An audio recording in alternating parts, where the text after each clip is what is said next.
दोस्तों नमस्कार।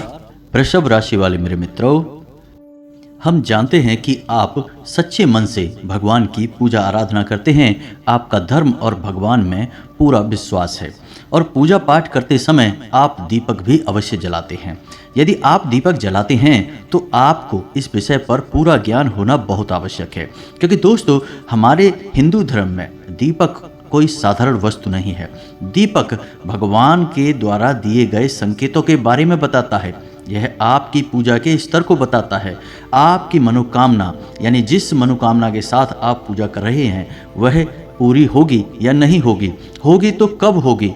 और कहीं ऐसा तो नहीं कि आप यह समझकर पूजा कर रहे हैं कि आप भगवान को प्रसन्न करने के लिए पूजा कर रहे हैं, लेकिन हो इसका उल्टा रहा है। भगवान की जगह यह पूजा आपके आसपास निवास कर रही भूत प्रेत यानी नकारात्मक शक्तियां ग्रहण कर रही हैं और आप समझ रहे हैं कि आपका जीवन सुंदर हो रहा है, लेकिन हो इसका उल्टा रहा है कि आप जितनी ज़्यादा पूजा पाठ करते जाएंगे आपका जीवन नर्क होता चला जाएगा, क्योंकि आपकी पूजा पाठ का संपूर्ण फल या यूं कहें कि आपके पूजा पाठ का संपूर्ण निष्कर्ष निचोड़ सब वे नकारात्मक शक्तियां ग्रहण करती जा रही हैं और आपको कुछ भी प्राप्त नहीं हो रहा है। ऐसे में आपके मन में कभी कभार यह विचार अवश्य आता होगा कि हम इतनी पूजा पाठ करते हैं, भगवान में सच्ची आस्था और विश्वास रखते हैं, लेकिन भगवान हमारी सुनते क्यों नहीं हैं। तो दोस्तों आपकी पूजा पाठ में जलाया गया दीपक आपको बहुत कुछ बताता है। जी हाँ दोस्तों, हमारे धर्म में दीपक के लिए कई विशेष विधि विधान हैं और दीपक को संकेत के तौर पर भी समझा जा सकता है। तो आज के इस वीडियो में हम आपको बताएंगे कि दीपक जो आप अपनी पूजा पाठ में जलाते हैं वह आपको किस प्रकार से संकेत देता है और आप कैसे अपनी पूजा पाठ की सफलता या असफलता को दीपक के माध्यम से तय कर सकते हैं। तो वीडियो बहुत ही खास है दोस्तों और आपके जीवन में ज्ञान के एक नए आयाम को जोड़ेगा। दोस्तों आपको बहुत कुछ सिखाएगा आज का यह वीडियो। इस तरह के वीडियो बनाने में बहुत मेहनत लगती है दोस्तों। हम हमारी टीम के साथ दिन रात प्रयास करते हैं और आपको सर्वोत्तम से सर्वोत्तम ज्ञान प्रदान करने की कोशिश करते हैं। कोशिश बस एक ही है कि आपके जीवन में कुछ बदलाव आए, सकारात्मक बदलाव आए, क्योंकि हम जानते हैं कि आपकी राशि के जातक अपने जीवन में कुछ करना चाहते हैं, अपना नाम बनाना चाहते हैं, जिसके लिए बहुत मेहनत करते हैं। लेकिन दुर्भाग्य इस बात का है कि आपके जीवन में संघर्ष बहुत अधिक होता है, आपको सफलता इतनी आसानी से प्राप्त नहीं होती है। जी हाँ दोस्तों, इसी के साथ साथ हम आपको आने वाले समय में यानी कि 3 से 4 दिनों में होने वाली कुछ विशेष घटनाओं के बारे में भी बताएंगे, जिनसे आपको बड़े लाभ प्राप्त होंगे यदि आप सतर्क रहें और समझकर अपने आने वाले कदम को तय करके चलेंगे तो आपको बड़े बड़े लाभ भी प्राप्त हो सकते हैं। तो बदले में दोस्तों बस हम यह चाहते हैं कि आप इस वीडियो को पूरा देखें, इस वीडियो को बीच में बिल्कुल भी ना छोड़ें, नहीं तो होगा यह कि आपको आधा अधूरा ज्ञान प्राप्त होगा और आपको कोई भी बात समझ में नहीं आएगी। जी हाँ दोस्तों, आपकी राशि के जातकों में एक छोटी सी कमी यह भी पाई जाती है कि आप बहुत जल्दी चीज़ों से ऊब जाते हैं। आप सब कुछ अपने जीवन में बहुत जल्दी जल्दी प्राप्त कर लेना चाहते हैं और जल्दी जल्दी प्राप्त करने के चक्कर में कई बार आप बड़ी परेशानियों में फंस चुके हैं। जी हाँ दोस्तों, आप अपने जीवन में पीछे झांक कर देखें तो आपको पता चलेगा कि कई बार आपके काम केवल इसी वजह से बिगड़ गए कि आपने उनमें जल्दबाजी दिखाई। यदि आप धैर्य से काम लेते तो आपके काम बन सकते थे। तो ऐसा आपको अब नहीं करना है। जब भी आपको ज्ञान प्राप्त करने का अवसर प्राप्त हो तो आप पूरे धैर्य के साथ उसे ग्रहण करें और फिर उसे अपने जीवन में लागू करें, उपयोग करें। आप देखेंगे कि आपका जीवन बदलता चला जाएगा। जी हाँ दोस्तों, आप बहुत ही बुद्धिमान इंसान हैं, आपके अंदर बौद्धिक बल बहुत अधिक है, लेकिन छोटी मोटी कमियों की वजह से आप अपनी संपूर्ण बुद्धि का इस्तेमाल करने से चूक जाते हैं, गलती कर जाते हैं, जिससे आप परेशानियों में फंसते रहते हैं। तो हमारा मानना केवल इतना है कि यदि आप धैर्य से काम लें, ठंडे दिमाग के साथ चीज़ों को समझें, अपने जीवन को समझें, तो आप बड़े से बड़े काम को बड़ी आसानी से करने का दम रखते हैं। जी हाँ दोस्तों, आप ऐसे इंसान हैं कि आप किसी की गुलामी करना पसंद नहीं करते हैं। आपके मन में एक ललक है, एक ख्याल है, एक विचार है कि आप कुछ अपना जरूर करेंगे, आज नहीं तो कल करेंगे, और इसके लिए आप लगातार प्रयास भी करते रहते हैं। लेकिन कभी कभी जिंदगी आपको मौका नहीं देती है और देती भी है तो बहुत देर से देती है, तब तक आपके धैर्य का बांध टूट जाता है। जी हाँ दोस्तों, तो हमें आपसे बस इतना कहना है कि आप धैर्य का साथ कभी न छोड़ें, क्योंकि जब भगवान आपको देने पर उतारू होंगे तो इतना देंगे कि आपका जीवन पूर्ण रूप से बदल जाएगा। रातों रात आपके जीवन में जगमगाहट आ जाएगी, फूलों जैसा सुंदर आपका जीवन महकने लगेगा। जी हाँ दोस्तों, तो इसी कामना के साथ, इसी सुंदर विचार के साथ आज के इस वीडियो को शुरू करते हैं। वीडियो में हम आपको आपके जीवन में होने वाली अगले 3 से 4 दिनों में विशेष घटनाओं के बारे में भी बताएंगे, लेकिन उन्हें हम अंत में बताएंगे, तो उन्हें जानना आपके लिए बहुत आवश्यक है। दोस्तों, आप जब अपने जीवन के बारे में कुछ अनुमान प्राप्त कर लेते हैं तो आपको एक दिशा प्राप्त होती है कि किस तरह से आगे बढ़ना है और कैसे अपने जीवन के फैसलों को लेना है। इससे आप बड़ी मुसीबतों में फंसने से बच जाते हैं। और ज्योतिष शास्त्र का तो काम ही यही है कि वह इंसानों की भविष्य का सटीक अनुमान लगाने की कोशिश करता है। अगर सटीक अनुमान ना लगा पाए तो आपको एक विचार तो दे ही देता है कि कुछ बुरा होगा, कुछ अच्छा होगा, तो उसी के हिसाब से आप अपने जीवन के निर्णय ले सकते हैं। बाद में आप बड़ी से बड़ी मुसीबतों से भी आसानी से बाहर निकल सकते हैं। तो चलिए दोस्तों, आज के इस वीडियो को शुरू करते हैं, लेकिन इससे पहले आपसे एक निवेदन है कि कॉमेंट में पूरे भक्ति भाव के साथ जय माँ भद्रकाली लिखना ना भूलें। माता का प्रेम और आशीर्वाद आपको प्राप्त होगा। और यदि चैनल पर पहली बार आए हैं तो सब्सक्राइब करके बेल आइकन को दबाना बिल्कुल भी ना भूलें दोस्तों, हमारा मनोबल बढ़ेगा। दोस्तों, मानकर चलिए कि आप लंबे समय से पूजा पाठ कर रहे हैं। जिस भगवान में आपकी आस्था है, आप उनकी सच्चे मन से पूजा पाठ कर रहे हैं। आप पूरे विधि विधान का भी ख्याल रखते हैं और पूजा पाठ करते करते आपको काफ़ी समय बीत गया। मानकर चलते हैं कि 1 या 2 साल या 4 साल या 6 साल बीत गए, लेकिन आपके जीवन में बदलाव नहीं आए और आपका जीवन जैसे का तैसा बना रहा, तो आपके मन में पहला ख्याल यही आएगा कि शायद भगवान आपकी सुन नहीं रहे हैं, शायद आप दुर्भाग्यशाली इंसान हैं, या फिर यूं कहें कि आपके जीवन में दुख और कष्ट ही लिख दिए गए हैं। भगवान ने आपके साथ नाइंसाफ़ी की है। लेकिन दोस्तों, ऐसा सच में नहीं होता है। हकीकत इसकी एकदम उलट भी हो सकती है। दोस्तों, हमने आपको अपने पिछले कई वीडियो में यह बात बताई है कि हमारे जीवन में हमें क्या प्राप्त होगा। हमारे कर्मों से यह निर्धारित अवश्य होता है, लेकिन वह हम तक पहुंचेगा या नहीं पहुंचेगा, यह इस बात पर निर्भर करता है कि आपके आसपास ऊर्जा का क्षेत्र किस प्रकार का है। जी हाँ दोस्तों, यदि आपके आसपास ऊर्जा का क्षेत्र नकारात्मक है तो आपसे कोई अच्छी बात भी बोलेगा, आपको सही सलाह भी देगा तो वह आपको बुरी लगेगी। आपकी तरफ कोई अच्छी चीज़ भी आएगी तो वह आपके पास पहुंचते पहुंचते बुरी हो जाएगी। यानी कि कोई आपकी मदद करने की कोशिश भी करेगा तो आपके साथ उल्टा हो जाएगा। और ठीक इसका उल्टा भी होगा कि आप किसी की मदद करने की कोशिश करेंगे लेकिन उसके साथ गलत हो जाएगा और आपके ऊपर लांछन लग जाएगा। जी हाँ दोस्तों, आप अपने जीवन में जो भी फैसले लेंगे वे गलत फैसले साबित होंगे और अंत में लोग आपका मजाक उड़ाएंगे और आपकी बौद्धिक क्षमता पर ही प्रश्न चिन्ह लग जाएगा। तो यह बड़े ही परेशानी का विषय है दोस्तों। तो ऐसे में आपका दायित्व क्या बनता है? आपको सबसे पहले क्या करना है? सबसे पहले आपको अपनी आसपास के ऊर्जा क्षेत्र को शुद्ध करना है, पवित्र करना है। जी हाँ दोस्तों, अब आसपास के ऊर्जा क्षेत्र से क्या मतलब है हमारा? तो दोस्तों, आप समझिए कि ऊर्जा क्षेत्र क्या है। आपने तस्वीरों में भगवान को तो देखा ही होगा, और भगवान को तो देखा ही है, लेकिन पुराने ज़माने के जो ऋषि मुनि संत होते थे, जो बहुत ऊंचे स्तर के अध्यात्म को हासिल कर लेते थे, स्वयं भगवान के दर्शन कर लिया करते थे, तो उनकी तस्वीर कभी आपने देखी होगी। तो क्या दिखाई देता है? उनके चेहरे के पीछे आपको एक पीले रंग का आवरण दिखाई देता है, चक्र जैसा दिखाई देता है, और यह आवरण चेहरे के पास गोल दिखाई देता है, जैसे पीछे सिर के कोई सूरज चमक रहा है। लेकिन दोस्तों, हम आपको बताएं कि यह आवरण ना केवल चेहरे के पीछे होता है बल्कि पूरे शरीर के आसपास होता है, लेकिन चेहरे के पास यह बहुत तेजमय होता है, इसलिए स्पष्ट दिखाई देता है। तो यह आवरण क्यों बनाया जाता है? क्या यह केवल तस्वीर की खूबसूरती बढ़ाने के लिए होता है? जी नहीं दोस्तों, यह आवरण हर एक इंसान के पास मौजूद होता है। जी हाँ दोस्तों, और यह आवरण जितना शुद्ध होगा उतना ही अधिक आपके जीवन में आध्यात्मिकता होगी, धार्मिकता होगी, आपके मन में प्रेम, सच्चाई, ईमानदारी का वास होगा। जी हाँ दोस्तों, हम इसका उल्टा भी कह सकते हैं कि जितना आपके पास धार्मिकता, आध्यात्मिकता होगी, आपके मन में प्रेम, सच्चाई और ईश्वर का वास होगा, यह ऊर्जा क्षेत्र आपका शुद्ध और साफ रहेगा। जी हाँ दोस्तों, अब जो हमारा ऊर्जा क्षेत्र है यह हर इंसान के पास होता है, यह तो आप समझ गए। अब जो हमारे पास हमारा ऊर्जा क्षेत्र है, हमारा आवरण है, वह शुद्ध और अशुद्ध कैसे हो जाता है? दोस्तों, उसे शुद्ध या अशुद्ध बनाने वाले हम खुद ही हैं। हम स्वयं ही उसे अशुद्ध करते हैं या शुद्ध करते हैं। यदि हमने अपनी ऊर्जा का क्षेत्र अशुद्ध कर रखा है तो हमारे द्वारा की गई पूजा पाठ, हर अच्छे कर्म का जो फल है वह नकारात्मक शक्तियाँ खींच लेंगी। जी हाँ दोस्तों, क्योंकि नकारात्मक शक्तियाँ ही आपके आसपास आकर्षित होंगी। नकारात्मक ऊर्जा क्षेत्र नकारात्मक शक्तियों को ही खींचेगा और सकारात्मक ऊर्जा क्षेत्र सकारात्मक शक्ति को खींचेगा, यानी भगवान की शक्ति को आपके पास खींच कर लाएगा।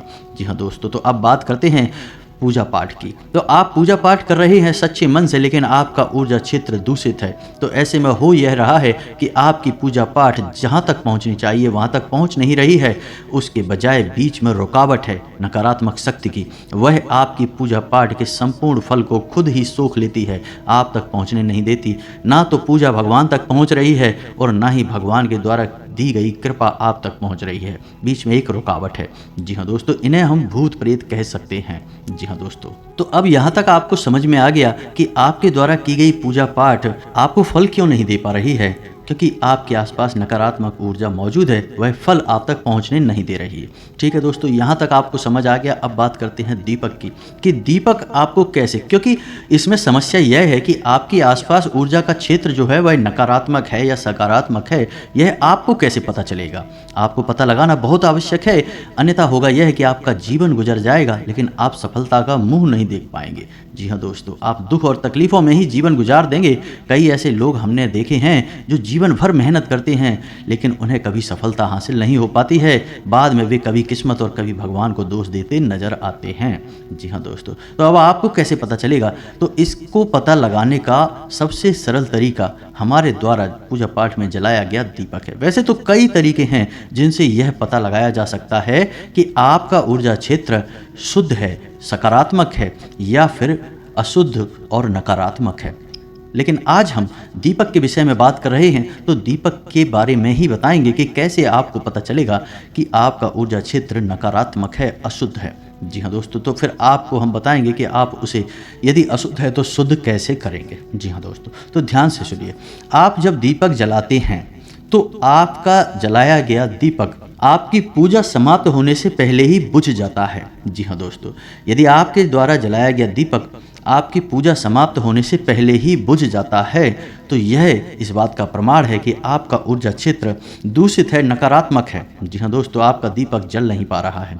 दूसरा यह है कि आपके द्वारा जलाया गया दीपक पूजा होने तक तो जलता है, लेकिन जैसे ही आप पूजा स्थान को छोड़ते हैं, अपने दीपक को जलता हुआ छोड़ देते हैं, तो वह दीपक बुझ जाता है। जी हाँ दोस्तों, थोड़ी देर जलने के बाद वह बुझ जाता है। हालांकि उस दीपक में तेल या फिर घी अभी भी बाकी है, बाती भी उसकी सही है, लेकिन वह दीपक बुझ जाता है। यह भी प्रमाण है कि आपके आसपास नकारात्मक ऊर्जा है दोस्तों। जी हाँ दोस्तों, कई बार ऐसा देखा गया है कि दीपक शुद्ध गाय के घी से जलाया जा रहा है, फिर भी उसकी बाती से सुर्ख काला धुआं निकल रहा है। जी हाँ दोस्तों, कई लोग हमसे ऐसे प्रश्न पूछते हैं कि शुद्ध गाय के घी से दीपक जलाया जा रहा है तो उसमें से धुआं नहीं निकलना चाहिए, लेकिन दीपक से तो सुर्ख काला धुआं निकल रहा है, उसकी लौ से धुआं निकल रहा है। ऐसा क्यों हो रहा है? लोग चौंक जाते हैं। लेकिन दोस्तों, यह प्रमाण है कि नकारात्मक ऊर्जा आपके आसपास मौजूद है। यह आपको किसी भी प्रकार का पुण्य, किसी भी प्रकार का फल प्राप्त होने नहीं देगी। जी हाँ दोस्तों, तो अब आपको कुछ बातों का ख्याल और रखना होगा कि जब आप पूजा कर रहे हैं और आप दिया जला रहे हैं, तो दिया जलाते समय कहीं ऐसा तो नहीं करते आप कि आप किसी और से माचिस मांग कर लेते हो, या फिर आप किसी अन्य जलते हुए दिए में से अपने दिए को जला लेते हैं, या फिर आप पुराने जले हुए दिए में ही दोबारा से फिर से दिया जला देते हैं। ये सब काम यदि आप करते हैं तो यह भी बहुत गलत है। इससे आपके पूजा पाठ का फल आपको बिल्कुल भी प्राप्त नहीं होगा। जी हाँ दोस्तों, आप समझिए कि दीपक में जलती है अग्नि, और अग्नि क्या है? शुद्ध स्वरूप है ऊर्जा का। यानी कि अग्नि जब किसी शुद्ध स्थान पर जलती है तब वह पवित्र अग्नि कहलाती है। जी हाँ दोस्तों, इसीलिए तो जब हवन होता है तो उसके लिए विशेष पवित्र हवन कुंड का निर्माण किया जाता है। कहीं भी आग जलाकर आप हवन नहीं कर सकते दोस्तों, वह अग्नि पवित्र नहीं मानी जाती है। जी हाँ दोस्तों, आप समझिए कि अग्नि जब पवित्र होती है, शुद्ध होती है, तो वह जीवन को उत्पन्न कर सकती है, और यदि वह नकारात्मक और अपवित्र हो तो जीवन का विनाश भी कर सकती है। तो अग्नि का बहुत महत्व है। तो ऐसे में यदि आप दीपक जलाने में लापरवाही बरतते हैं तो वह आपकी ओर नकारात्मकता को आकर्षित करता है। जी हाँ दोस्तों, तो आपको क्या करना है कि आप अपने घर से अपनी माचिस, अपना दीपक मंदिर में लेकर जाएं। जी हाँ दोस्तों, यदि आप मंदिर में दीपक जला रहे हैं तो, यदि आप घर पे जला रहे हैं तब कोई दिक्कत नहीं है, माचिस आपकी खुद की ही होगी। फिर भी आपको घर पर जलाने के समय भी दीपक में कुछ विशेष ध्यान रखने होंगे कि आप पुराने जले हुए दीपक में ही फिर से दीपक नहीं जलाएंगे। मान के चलिए कि आपने कल पूजा की और दीपक जल चुका है और उसमें थोड़ी सी बाती और थोड़ा सा घी बाकी है, तो आपने दीपक की बाती हटाई और घी हटाया और नया दीपक फिर से जला दिया, तो यह गलत तरीका है। ऐसे में आपको उस दीपक को धोना होगा, साफ करना होगा, उसके बाद ही वह फिर से जलाने के योग्य बन पाएगा। साथ ही साथ अगर हो सके तो उस दीपक पर थोड़ा सा गंगा जल अवश्य छिड़कें, तो वह पूर्ण रूप से शुद्ध और पवित्र हो जाएगा। फिर आप उसमें नए दीपक को जलाइए। अब इसमें आप इस बात का भी ख्याल रखें कि घर में जो आप दीपक जलाएंगे वह पीतल का दीपक ही होना चाहिए और एक मुखी दीपक ही होना चाहिए। घर में कभी भी पंचमुखी दीपक नहीं जलाते हैं। आपने दीपक देखे होंगे कि कुछ ऐसे दीपक होते हैं जिनमें 5 बातियां लगती हैं और पंचमुखी दीपक जलता है, तो उसे हम घर में नहीं जलाते हैं, यह दोष उत्पन्न करता है। मंदिर में जलाए जाते हैं ऐसे दीपक। घर में आप एक मुखी दीपक जलाइए और पीतल का दीपक जलाइए। जी हाँ दोस्तों, कुछ लोगों के यहाँ हमने देखा है कि मिट्टी का दीपक घर में जला देते हैं, यह ठीक नहीं है, यह भी नकारात्मकता को आकर्षित करता है। हर प्रकार के दीपक का अपना अलग महत्व है दोस्तों। हमने आपको अपने पिछले एक वीडियो में बताया था कि जब आप किसी विशेष मनोकामना को मन में लेकर किसी अनुष्ठान के अंतर्गत दीपक जलाते हैं तो वह आटे का दीपक होता है। जी हाँ दोस्तों, जैसे आपने 21 दिन 11 दिन का कोई अनुष्ठान करना है, मंदिर में जाके पूजा करनी है, तो उस समय जो आप दीपक जलाएंगे वह आटे का दीपक होगा। जी हाँ दोस्तों, जब आप किसी विशेष तीज त्योहार पर दीपक जलाते हैं तो वह मिट्टी का दीपक होगा। जैसे आप दीपावली पर जो दीपक जलाते हैं वह मिट्टी के दीपक होते हैं। लेकिन जब आप नियमित दीपक जलाते हैं, अपने घर में दीपक जलाते हैं, तो वह पीतल का दीपक होना चाहिए। जी हाँ दोस्तों, आप मंदिर में भी यदि दीपक जलाते हैं तो मिट्टी का दीपक जला सकते हैं, लेकिन आटे का दीपक हर समय आपको नहीं जलाना है। आटे का दीपक आप विशेष अनुष्ठान में ही जलाएंगे, किसी विशेष मनोकामना की पूर्ति के लिए की जाने वाली पूजा में ही जलाएंगे। मिट्टी का दीपक आप जला सकते हैं, मंदिर में आप पीतल का दीपक भी जला सकते हैं, लेकिन घर पे आप नियमित यदि जलाते हैं तो पीतल के दीपक का ही प्रयोग करें। अब ऐसे में समस्या यह खड़ी हो जाती है कि कुछ लोग तांबे का दीपक खरीद लाते हैं, क्योंकि बाजार में तो सब कुछ मिलता है, तो कुछ लोग तांबे का दीपक खरीद लाते हैं और जलाना शुरू कर देते हैं। दोस्तों, इसका बहुत ही नकारात्मक परिणाम प्राप्त होता है, और जिस इंसान के घर में तांबे के दीपक में बाती जलाई जाती है उस इंसान के घर में धन लक्ष्मी किसी कीमत पर ठहर नहीं सकती है। आर्थिक समस्याएं बढ़ेंगी, धन का आगमन रुकेगा, कर्जा बढ़ेगा। जी हाँ दोस्तों, तो आपको केवल और केवल पीतल का दीपक जलाना है, तांबे का या किसी अन्य धातु का नहीं। जी हाँ दोस्तों, अब आप यदि अपनी पूजा स्थल पर दीपक जलाते हैं तो उसे सीधे जमीन पर ना रखें। दीपक पवित्रता का प्रतीक होता है, तो उसे किसी न किसी चीज़ के ऊपर, किसी वस्तु के ऊपर, और बेहतर होगा कि आप उसे जल के कलश के ऊपर थोड़ा सा अन्न कटोरी में लें और उसके ऊपर उसे रखें, तब वह दीपक बहुत दिव्य हो जाता है और बहुत शुभ फलदायी होता है।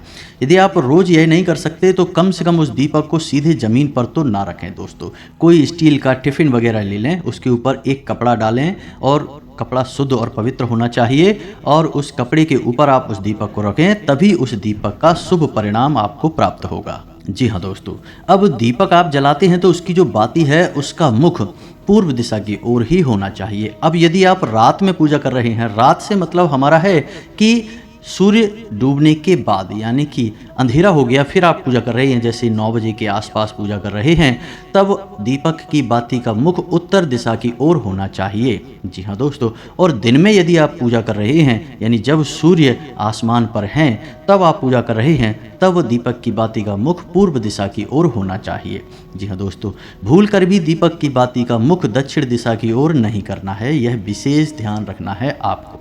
जी हाँ दोस्तों, अब एक छोटी सी बात और जो कि गलत होती है लेकिन लोग अक्सर कर देते हैं कि मानकर चलते हैं कि आपके घर में 2-3 तरह के दीपक पड़े हैं, तो आपने पूजा करना शुरू किया और जो भी दीपक आपके हाथ में आ गया आपने उठाकर उसमें लौ जला दी, दीपक जला दिया। तो अब हो ये रहा है कि एक दिन आप इस दीपक में, दूसरे दिन आप उस दीपक में और तीसरे दिन आप किसी अन्य दीपक में अपनी ज्योति जला रहे हैं। अब इससे हो ये रहा है कि आपको शुद्धता और पवित्रता प्राप्त नहीं होगी, आपकी पूजा का फल आपको प्राप्त नहीं होगा। तो दीपक को जलाने का विधान यह कहता है कि आप जिस दीपक को चुने फिर लगातार उसी दीपक में आपको बाती जलानी है, और जिस दीपक में आप बाती जलाते हैं उस दीपक में कोई अन्य व्यक्ति बाती नहीं जला सकता है। जी हाँ दोस्तों, वह पवित्र दीपक केवल और केवल आपकी तरफ से ही जलेगा और आपकी पूजा को ही प्रदर्शित करेगा। जी हाँ दोस्तों, तो आपको एक ही दीपक में बाती जलानी है और लंबे समय तक जलानी है। ये नहीं कि आप बाजार जब भी जाएं तो एक नया दीपक खरीद लाएं, कभी इसमें कभी उसमें, ये नहीं करना है दोस्तों। जल्दी जल्दी दीपक नहीं बदलना है।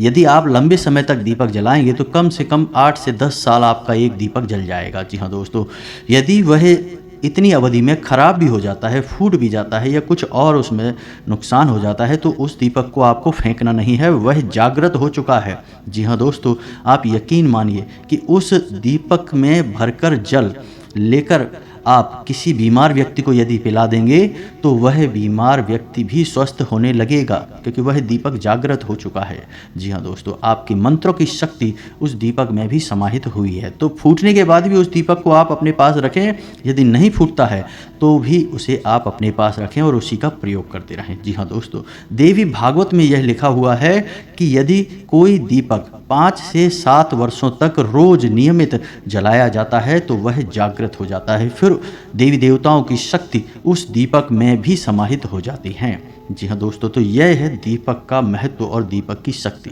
तो यहाँ तक आपको समझ में आ गया होगा कि आपको क्या नहीं करना है। अब हम आपको दीपक से जुड़ी कुछ अच्छी बातें बताते हैं। यदि आप पूजा कर रहे हैं और पूजा करते करते आपकी बाती में फूल बनता है तो आप समझ जाइए कि आपकी पूजा स्वीकार हो चुकी है और पूर्ण रूप से देवी देवता आपकी पूजा ग्रहण कर रहे हैं। ऐसे में आपको बहुत जल्दी शुभ परिणाम प्राप्त होने वाले हैं, खुशखबरियां मिलने वाली हैं, आप प्रसन्न हो जाइए। जी हाँ दोस्तों, असंभव है कि यदि आपकी बाती में फूल बन रहा है और आपके जीवन में परेशानियां रहें, ऐसा असंभव है दोस्तों।